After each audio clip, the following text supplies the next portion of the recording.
Oh, good morning guys! Wag. Ay, galing talaga mga intro ko.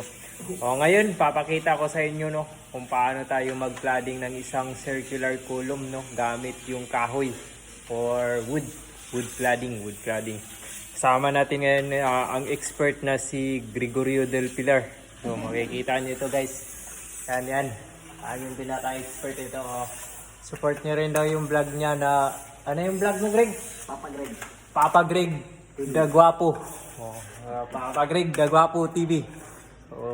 So yan guys, yan yung mga circular column na pinakladingan. So kung makikita nyo yun, yung ginagawa na. Ang ginagawa mo, Greg? Ang ginagawa mo? Babarnis. So nagbabarnis. Barnis, masilya. Ito guys, tapos na yung masilya nito. Barnis na lang, di ba? Tama ba, Greg? Oh, binabarnis. Pinipinish na lang niya yan. Pinipinish. Kung makikita. Ng sealer para kuminis. Yun. Si sealer. Sinisiler niya yung isa yung kahoy ha, hindi yung tao, yung kahoy ang sinisiler niya. So, Ito yung finish product natin, sir. So, kung makikita nyo, yung ginagawa niya, ang finish niya nito. Ito yung finish niya, guys. Ito yung finish niya. Yan yung finish product niya. Kung makikita nyo yan, hanggang doon. Similar yan siya sa ceiling. So, yung ceiling natin is wood. Kaya naging wood yung column. So, ganyan kaganda ang gawa ni Gregorio, ni Papa Greg Del Pilar. So, yan yung gawa niya. Makikita nyo, nakamasilya na to, kaya pantay na siya guys. Pantay.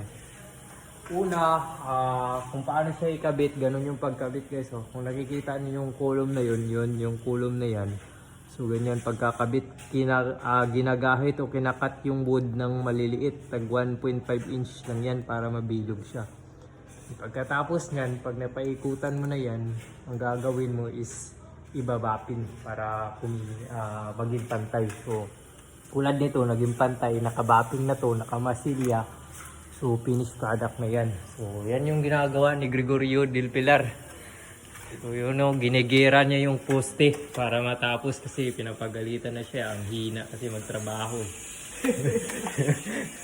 So yan guys, yan makikita nyo, after nyan magiging katulad na yan doon. Yung katulad na yan. So yan yung pagka-cladding ng poste, kailangan maayos. Matrabaho ka, Greg? Gaano kahirap? Gaano kahirap? Matrabaho kasi isasandin natin siya. Tapos i-stain, sabay i-sealer, tapos tatakutan pa natin ng dead flat. Dead flat pa. Yun yung pinaka-final, no? Yun ang pinaka-final natin. Yung dead flat guys, paalala ko sa inyo, yun yung final finish nito. So naka-dead flat siya. Yun na yung top coat. Hindi siya glossy. Tsaka yung finish ng wood is natural lang. Natural finish yan guys. Natural finish. Walang stain yan. Walang stain. Diba? Walang stain, Greg. Walang stain. Pinupunasan lang natin siya ng paint thinner. Paint thinner lang yan. Pinapakintab siya gamit at after nyan, magiging katulad na yan dun. So, yun guys. Ganito ang pag-cladding. So, kung may gusto kayong itanong, sabihin nyo lang kung anong gusto nyong malaman. Sasagutin natin yan. Thank you.